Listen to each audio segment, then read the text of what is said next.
Quadrilateral. A quadrilateral is a polygon with 4 sides. Parallelogram.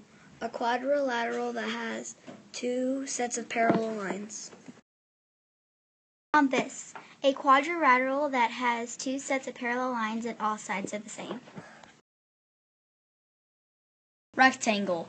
A quadrilateral that has 4 right angles and 4 sides and 2 sets of parallel lines. Square. A quadrilateral with 2 sets of parallel lines, 4 90-degree angles, and all the sides are the same. Trapezoid. A quadrilateral with 1 pair of parallel sides. Quadrilaterals are polygons that have 4 sides. You can put them into 2 categories. The first category are quadrilaterals that have 2 sets of parallel lines. The other category are quadrilaterals that have 1 pair of parallel lines. The parallelogram falls into the category of having 2 sets of parallel lines. That's all it takes to be a parallelogram. A rectangle is a special type of parallelogram. It has 2 sets of parallel lines and 4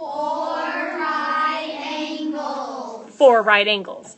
A rectangle is an example of a parallelogram. Another special type of parallelogram is a rhombus. A rhombus has 2 sets of parallel lines, but it also has all sides are the same.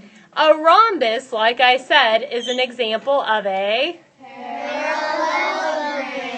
parallelogram. Now, the most special quadrilateral is a square. It is an example of a rectangle, rhombus, and parallelogram. It's like a parallelogram because it has 2 sets of parallel lines. 2 sets of parallel lines. It's like a rectangle because it has 4 right angles. And it's like a rhombus because all its sides are the same. Beautiful. So a square is an example of a rectangle, a rhombus, and a parallelogram. Lonely trapezoid only has 1 pair of parallel lines. Thanks for reading.